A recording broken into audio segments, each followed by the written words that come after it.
तो 70 साल का लंबा सफर और उसकी मंजिल जंग। ये कहानी है अमेरिका और ईरान के रिश्ते की।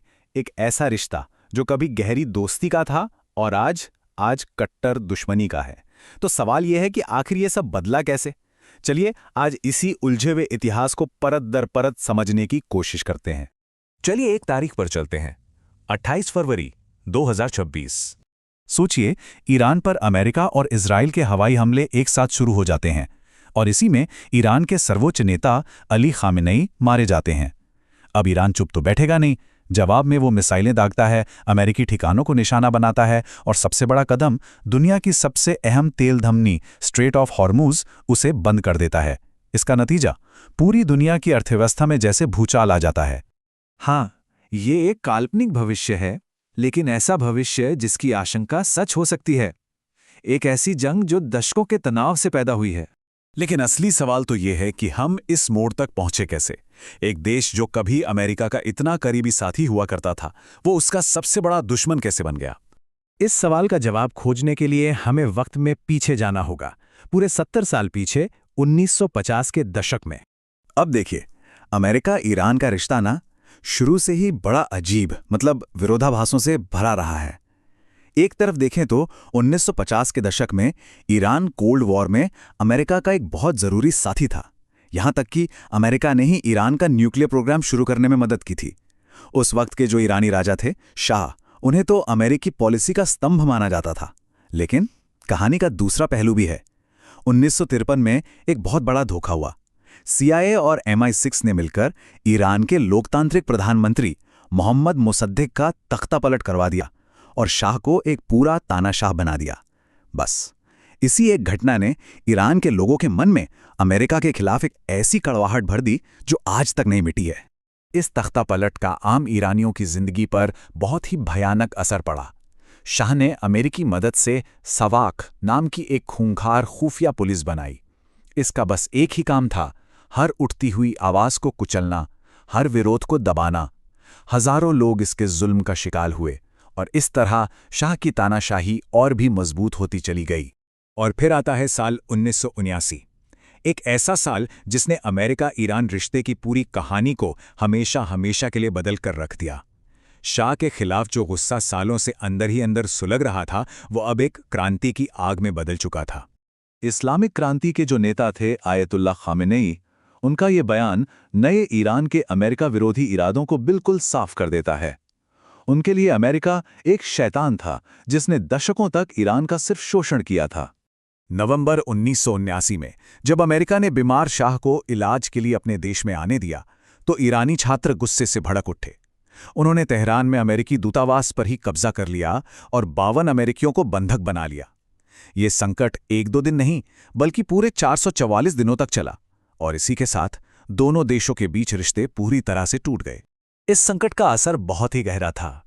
अमेरिका में लोगों के जहन में ईरान की एक ऐसी नकारात्मक छवि बन गई जो कभी मिटी ही नहीं। और वहीं ईरान में अमेरिका का विरोध करना नई इस्लामिक क्रांति की पहचान का सबसे अहम हिस्सा बन गया। क्रांति के बाद के दशकों में अमेरिका का सबसे बड़ा हथियार डिप्लोमेसी नहीं, बल्कि आर्थिक प्रतिबंध बन गए। और ये सिलसिला दशकों तक चलता रहा। 1995 में पूरा ट्रेड बैन लगा दिया गया। 2002 में राष्ट्रपति बुश ने ईरान को इराक और नॉर्थ कोरिया के साथ एक्सिस ऑफ ईविल यानी शैतान की धुरी का हिस्सा कह दिया। 2018 में ट्रंप एडमिनिस्ट्रेशन ने मैक्सिमम प्रेशर की नीति अपनाई और 2021 में बाइडेन ने भी इसे जारी रखा। इसका नतीजा क्या हुआ? 2025 तक आते आते ईरानी अर्थव्यवस्था लगभग तबाह हो गई। 300%। जरा इस नंबर पे गौर कीजिए, 300%। इन प्रतिबंधों ने ईरानी करेंसी की वैल्यू इतनी ज्यादा गिरा दी। इसका असर क्या हुआ? आम लोगों की जो जिंदगी भर की कमाई थी वो रातों रात खाक हो गई। रोज की जरूरतें पूरी करना तक मुश्किल हो गया। तो ये सिर्फ एक नंबर नहीं है, ये उन लाखों लोगों की तकलीफों की कहानी है।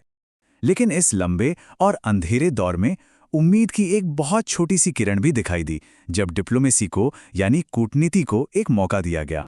इसे joint comprehensive plan of action या शॉर्ट में JCPOA कहा गया। ये एक ऐतिहासिक डील थी। ईरान अपने न्यूक्लियर प्रोग्राम को सीमित करने के लिए तैयार हो गया और बदले में दुनिया की बड़ी ताकतों ने उस पर लगे आर्थिक प्रतिबंधों में ढील देने का वादा किया। दशकों में ये पहली बार था जब दोनों देश किसी समझौते पर पहुंचे थे। लेकिन 2018 में अमेरिका अचानक इस डील से बाहर हो गया और सारे प्रतिबंध पहले से भी ज्यादा सख्ती से वापस लगा दिए। ये एक बहुत बड़ा झटका था।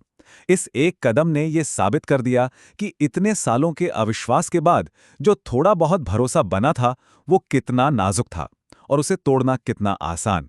सच कहें तो ये एक सुनहरा मौका था जो हाथ से निकल गया। तो ये सारी कड़ियां हमें वापस वहीं ले आती हैं जहां से हमने बात शुरू की थी, 2026 की जंग। अब साफ तौर पर दिखता है कि इस संघर्ष की जड़ें कितनी गहरी हैं। पहली कड़ी 1953 का तख्ता पलट। इसने ईरानियों की पूरी एक पीढ़ी के मन में अमेरिका के खिलाफ एक ऐसा शक पैदा कर दिया जो शायद आज तक नहीं मिटा है। दूसरी कड़ी 1979 का बंधक संकट। इसने बातचीत के सारे दरवाजे ही बंद कर दिए। जो थोड़ा बहुत विश्वास बचा भी था वो भी हमेशा के लिए खत्म हो गया। ये वो टर्निंग पॉइंट था जिसके बाद रिश्ते कभी पहले जैसे नहीं हो पाए। और तीसरी सबसे लंबी कड़ी, दशकों तक चले आर्थिक प्रतिबंध। इन्होंने दुश्मनी की आग में घी डालने का काम किया और सुलह की हर छोटी बड़ी उम्मीद को जलाकर राख कर दिया। आखिर में ये सब कुछ एक ही चीज पर आकर रुकता है, विश्वास की मौलिक कमी। ये सिर्फ कोई राजनैतिक असहमति नहीं है, ये एक बहुत गहरा ऐतिहासिक शक है जो हर बातचीत पर, हर समझौते पर, हर कदम पर हावी रहता है। तो आखिरी सवाल यही बचता है, 70 सालों के धोखे, दुश्मनी और इस गहरे अविश्वास के बाद क्या ये चक्र कभी तोड़ा जा सकता है या फिर टकराव ही एकमात्र रास्ता बचा है? इसका जवाब तो अब इतिहास के अगले पन्नों में ही लिखा जाएगा।